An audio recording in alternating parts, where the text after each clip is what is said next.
Hey folks, welcome to Shooting Up North. I'm your host, Louis Carlin. We're heard right here on the Alliance Pro Wrestling Network. Thank you so much for joining me. If you're watching for the first time, please consider hitting that subscribe button. If you want to follow me on social media, I'm on Twitter at Shooting Up North, Instagram at Alliance PW Network, and feel free to join our Facebook group, the Alliance Pro Wrestling Network. And please don't forget to hit that subscribe button, and please hit that like button as well if you enjoy the video. So, Steve Maclin drops the Impact Wrestling World title to Alex Shelley at Against All Odds. And I'm sorry, man, but I think that's a big mistake. Big mistake. I think Steve Maclin should have had that belt at least for a couple more months. I know they built up Steve Maclin before Josh Alexander got hurt. They did a great job in building up Steve Maclin as a legitimate challenger for Josh Alexander. I think they did a great job with that. Josh Alexander unfortunately got hurt. Steve Maclin defeated Kushida, became I think it was at Rebellion. I believe that was it was Rebellion in Toronto.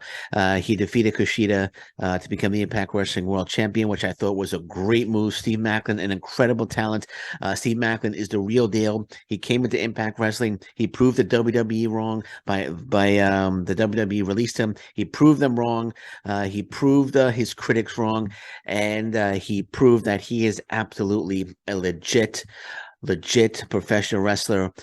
You could dare to call him a superstar because he's absolutely a terrific talent.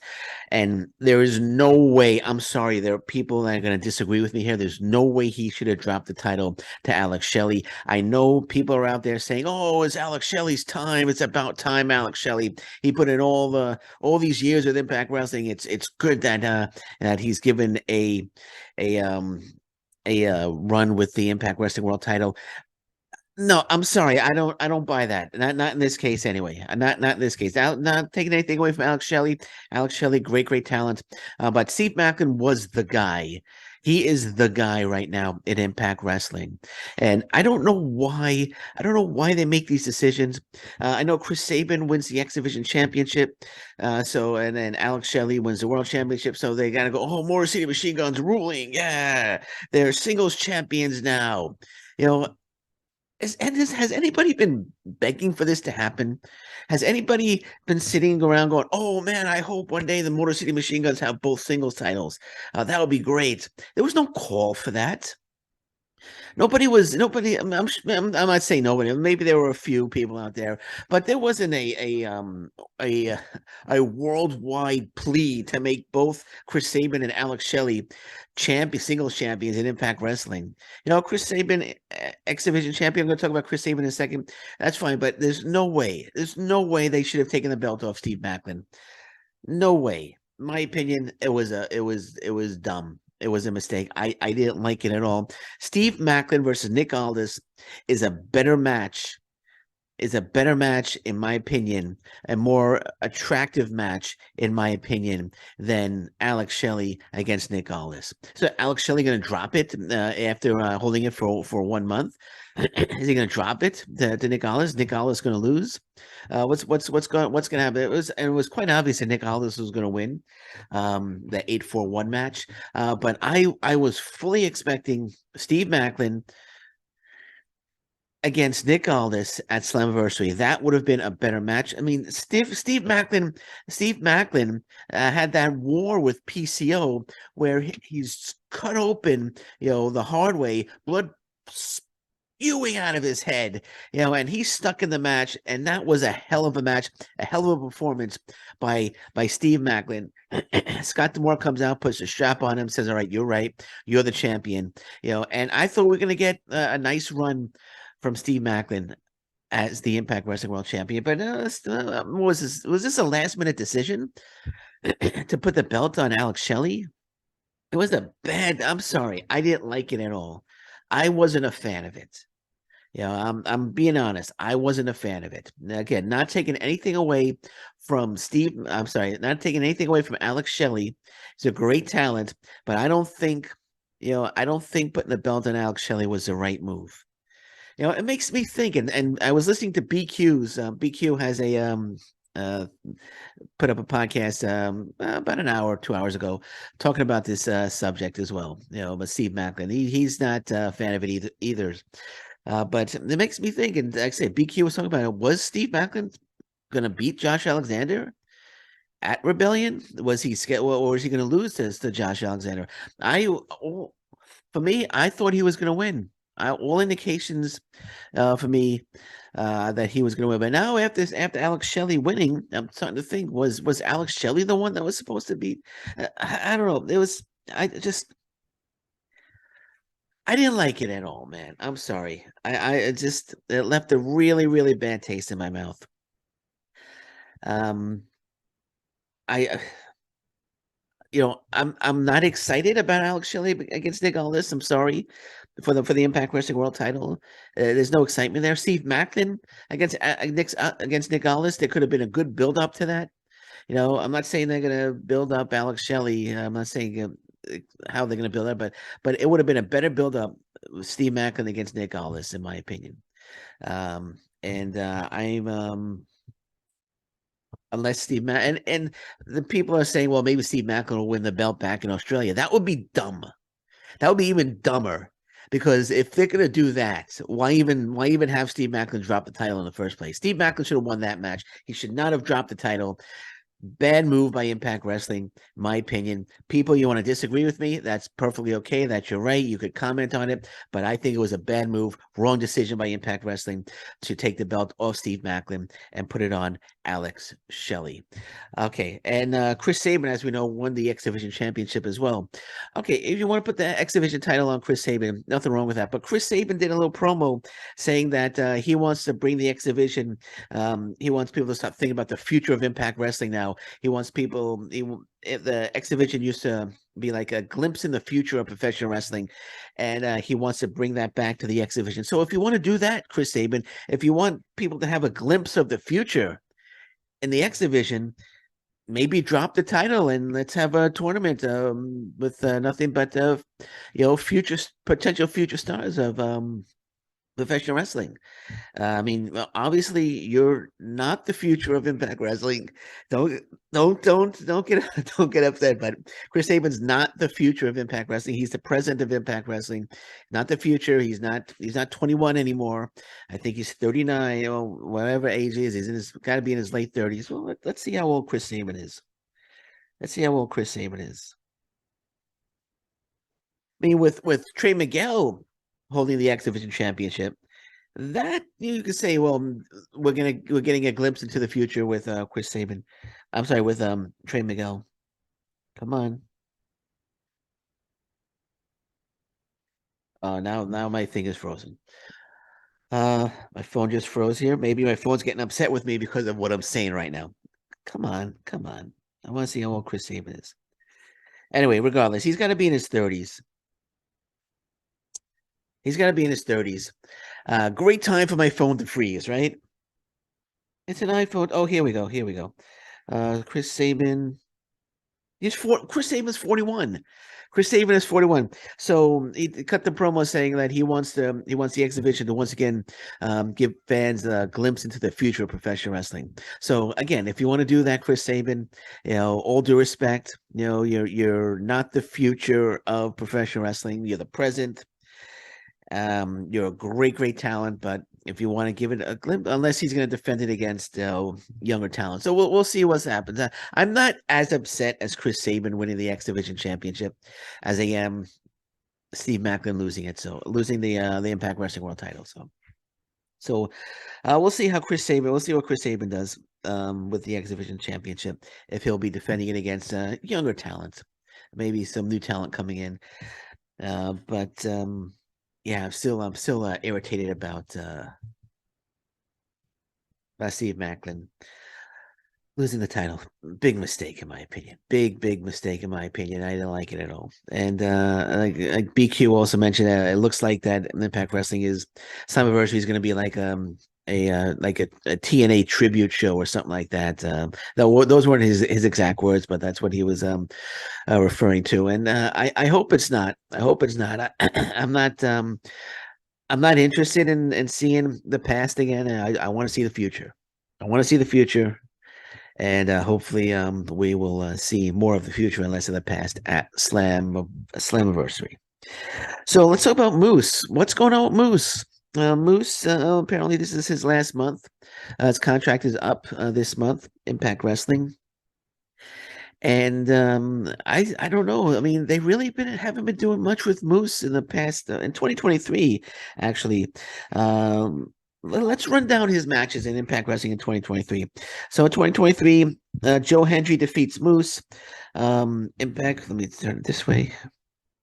Impact Wrestling World Title in January 13th. Joe Hendry defeats Moose for the retains the Impact Digital Media Championship. Impact Wrestling World Title #1 contendership. Golden Six Shooter. Back in January, Rich Swann defeats Callahan, Chris Sabin, Eddie Edwards, Moose, and Rhino. Then we have another Joe Hendry match against Moose. Joe Hendry defeats Moose in February. Oh, and Brian Myers and Moose defeat Dirty Dango and Joe Hendry. Jeff Cobb defeats Moose. Hardcore War at Rebellion. Team Dreamer defeats Team Bully. Moose is on Team Bully. Moose defeats Yuya Omura. Brian Myers and Moose defeat Bhupinder Gujjar and Yuya Omura. Alex Shelley, Jonathan Gresham, Yuya Omura defeat Eddie Edwards, Frankie Kazarian, and Moose. Impact Wrestling World Title #1 contendership 6-way. Alex Shelley defeats Eddie Edwards, Frankie Kazarian, Jonathan Gresham, Moose, and Yuya Omura. And then the 8-for-1 match. Nick Aldis defeats Bully Ray, Gresham, Bailey, Moose, PCO, and Rich Swann. So Moose hasn't really been doing anything for Impact Wrestling. You see, they're kind of just like inserting him into matches. Moose is one of the top, one of the, if not the top talent right now. He's been with Impact Wrestling since I believe 2017. He's been with Impact Wrestling. 2017. And he's been a loyal employee of Impact Wrestling, a loyal talent, and former TNA champion, former Impact Wrestling World champion. And 2023, it's like they can't figure out what to do with Moose, despite him being one of the top talents, not only in Impact Wrestling but in the world. And so naturally, if I was Moose, I'm like, well, if they can't find anything for me to do that's useful, if they're just going to keep sticking me in these tag team matches, if they're going to have me job out to Joe Hendry, if they're going to I don't want to say job out, if they have me put over Joe Hendry, if they're going to stick me in these #1 contender matches and I'm going to keep losing, maybe it's time to move on. So what they should have done is, he's been a heel. They should make Moose a babyface. So what they should do is make Moose a babyface and have him battle the top heels in Impact Wrestling. And if a top heel wants to come into Impact Wrestling, he could go right to Moose and say, I'm gonna go right for the top. I'm gonna go right after Moose. That would give Moose something useful to do. That would give something like Moose against Bully Ray is a much better option at Slammiversary than Scott D'Amore against Bully Ray, which is where I think they're leading to, which I have zero interest in, by the way. But if they had like Scott D'Amore being attacked by Bully Ray and Moose came to Scott D'Amore's aid and Moose turned into a babyface, then we got Moose against Bully Ray at Slammiversary. That would be terrific. That would be something great. That's something that I would want to see. Because right now he hasn't been doing anything meaningful at all in 2023. I don't want to go back to 2022, but 2023 hasn't been doing anything meaningful, in my opinion. Something like that, make him a top babyface. Make him a top babyface. You could have him feud against him. PCO is kind of a babyface, but you could have him feud against PCO. You could have him, turn on Brian Myers. If you're ever thinking about bringing Matt Cardona back, Moose as a babyface, Matt Cardona going after Moose, trying to take Moose out at a jealousy storyline or something. That would be, I know they feuded before in the past, but that would be something that would be interesting. Or if you want to have like a Shane Taylor, if you want to bring like a Shane Taylor in or somebody, a free agent to come in, or Richard Holiday, if you want to sign Richard Holiday, he comes in, he could go babyface Moose, heel Richard Holiday. Holiday shows up, takes out Moose, and you got the Moose Richard Holiday feud. That's something they should do. Instead of being a heel, They should make him a baby face. I think it would be. I mean, I saw him at I forgot Chem Valley Wrestling in Sarnia. I hope I got that right. Chem Valley Wrestling in Sarnia, where he took on the champion, who the Chem Valley Wrestling champion, Bhupinder Gujjar. Um, and the roles were reversed there. Gujjar was the heel, Moose was the babyface, and the fans loved Moose, and Moose looked like he loved being a babyface. He was playing up to the crowd. He was high-fiving everybody. Everybody was having a great time. Everybody loved the baby. So I think it's time they should make him a babyface. You know, he's been a heel long enough. I don't think there's much more he could do as a heel. He's feuded with a lot of guys. He feuded with Rich Swann. He's feuded with other babyface. It's time to make him a babyface and have him the top babyface that the heels want to go after, that the heels want to defeat, for them to move up the ladder and possibly getting a shot at the Impact Wrestling World title. That's what they should do. But I don't know if they're going to do that, and there's a very good chance that Moose will be leaving Impact Wrestling. So we'll see what happens. I'm keeping my eyes on it, so hopefully nothing like that. I would love to see Moose remain with Impact Wrestling, but I mean, if there's nothing meaningful for him to do, and I mean, what would be the point, right? What would be the point of Moose staying with Impact Wrestling? It would be a huge blow. It would be a huge blow if they lost Moose, and it seems like that's where it's leading to. Seems that's where it's leading to. And Trinity now. Trinity, is she done at Slammiversary? There's been no talk. I mean, I know she's signed through July, which means Slammiversary and the Slammiversary Fallout TV tapings could be the last time we see Trinity at Impact Wrestling. So unless they sign her to a contract extension, I don't. I guess if she wins the title, then we'll find out at Slammiversary. If she wins the title, then I guess she'll have the contract. Her contract will be extended and she'll be around a little longer. But if Peraza wins, which I think is what's going to happen, then Trinity is done with Impact Wrestling. So there's been no reports on it. There's no talk on it. All we know is that her contract runs through July from the reports that I've seen on Fightful and other top websites. So we'll see what happens. I mean, June, they could lose Moose. Trinity could be gone at the end of July. Nick Aldis has a handshake deal, I believe. It's a temporary deal from what, so they could technically, they could lose Aldis, they could lose Trinity, and they could lose Moose, you know, all in a couple of you know, 2 months, 3 months, which would be big blows. Big blows. Trinity, major star. Trinity, I like Trinity. I think she's an exceptional talent, and she's great for the Impact Wrestling Knockouts division. But it could be short lived. It could just be she could be gone at the end of next month or after Slammiversary next month. So let's see what happens there. Let's see what happens there. I think there's more of a chance of Trinity leaving than Nick Aldis. I do believe Nick Aldis is going to win the Impact Wrestling World title at Slammiversary. I believe he's going to defeat Alex Shelley, which unless they just didn't want Steve Maclin to drop the title. I don't know.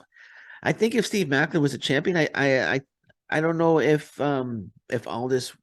I probably would have gone with Steve Maclin if Maclin was the champion to defeat Nick Aldis, you know, to put Nick Aldis over. But I think he's going to beat Alex. It's just, the whole thing just really with, again, I don't want to go into the Macklin thing, but the whole thing left a really bad taste in my mouth. I'm just not a fan of it. And you know what? I'm just going to end it right now. We're going to stop now. So thank you very much for listening, everybody.